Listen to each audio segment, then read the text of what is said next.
क्या तुमने कभी सोचा है हमारे ऋषि इतनी लंबी उम्र तक स्वस्थ, तेज बुद्धि और अद्भुत एकाग्रता कैसे बनाए रखते थे? बिना किसी दवा के, बिना किसी मशीन के? इसका उत्तर एक बहुत छोटे, बहुत गुप्त उपनिषद में छुपा है। इसका नाम है अमृतनाद उपनिषद। अमृतनाद यानी वह ध्वनि जो अमृतत्व की ओर ले जाए। इतना गोपनीय माना गया कि इसे सामान्य जिज्ञासु को नहीं, केवल गंभीर साधक को ही सिखाया जाता था। आज हम इसी उपनिषद की उस साधना को खोलेंगे जिसमें एक आसन है, एक श्वास विधि है और एक ध्वनि है जिसे हजारों साल से गुरु शिष्य परंपरा में सहेज कर रखा गया। अंत तक रुकना, क्योंकि इस साधना का सबसे जरूरी हिस्सा, वह चेतावनी जो हर साधक को पता होनी चाहिए, हम सबसे आखिर में बताएंगे। उसे बीच में छोड़ना खतरनाक हो सकता है। तो शुरू करते हैं। सबसे पहले आसन। शास्त्र कहता है, भूमि को स्वच्छ करो, वहां कुश यानी दर्भ का आसन बिछाओ जो हर दोष से मुक्त हो। पद्मासन, स्वस्तिकासन या भद्रासन में से किसी एक में बैठो।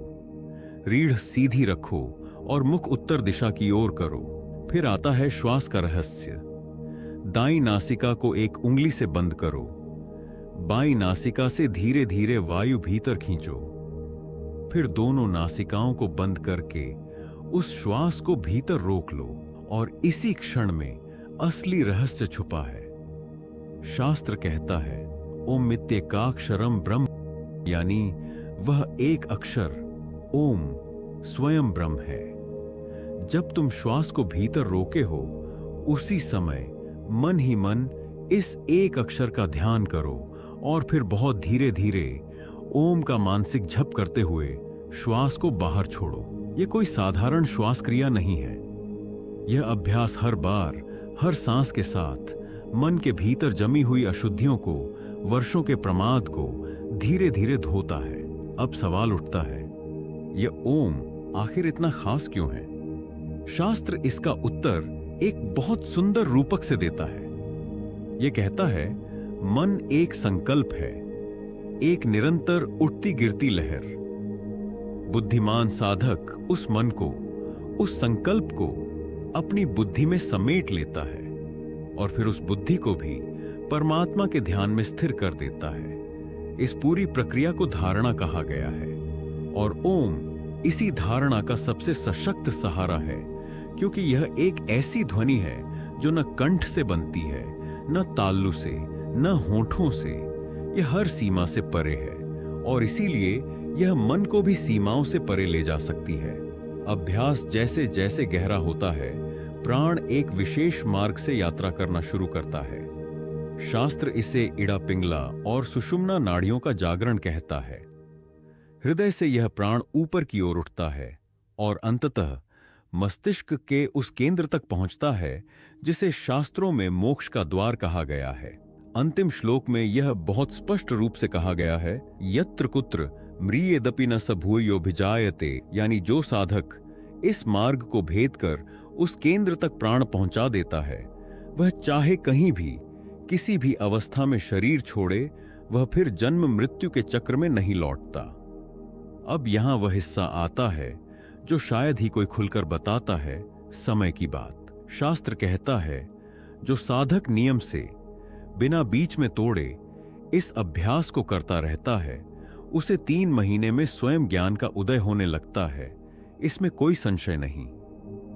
4 महीने के नियमित अभ्यास से देव दर्शन की सामर्थ्य आती है। 5 महीनों में साधक देवताओं जैसी शक्ति से युक्त होने लगता है और 6 महीने के अंत तक वह अपनी इच्छा से कैवल्य यानी परम मुक्ति को प्राप्त करने में समर्थ हो जाता है। यह कोई वर्षों की प्रतीक्षा नहीं है। यह एक निर्धारित क्रमिक यात्रा है, महीने दर महीने। पर अब वह जरूरी बात जिसका वादा हमने शुरुआत में किया था, शास्त्र इस साधना के साथ कुछ सख्त अनुशासन भी जोड़ता है।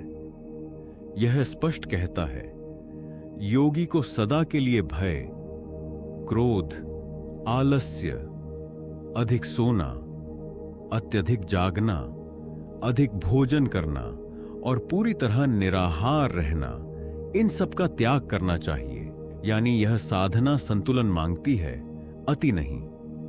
न ज्यादा खाना, न बिल्कुल भूखे रहना, न बहुत सोना, न नींद पूरी तरह त्यागना।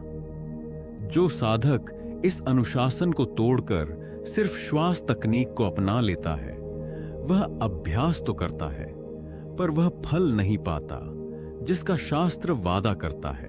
और एक आखिरी सावधानी जो हर प्राणायाम साधना पर लागू होती है, श्वास रोकने का अभ्यास धीरे धीरे बढ़ाना चाहिए, कभी जबरदस्ती नहीं।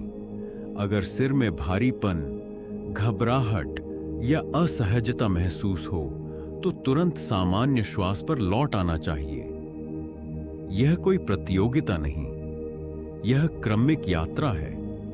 तो आज की साधना का सार यह है: स्वच्छ आसन पर बैठो, श्वास को नियंत्रित करो, भीतर उस एक अक्षर ओम का सहारा लो और अनुशासन के साथ बिना अति किए इसे महीनों तक बिना तोड़े जारी रखो। अगर तुम इस साधना को अपनाने के लिए तैयार हो तो नीचे कमेंट में लिखना, ओम नमः शिवाय, मैं तैयार हूं। और ऐसी ही गुप्त प्राचीन साधनाओं को जानने के लिए हमारे साथ बने रहना। ओम शांति शांति शांति।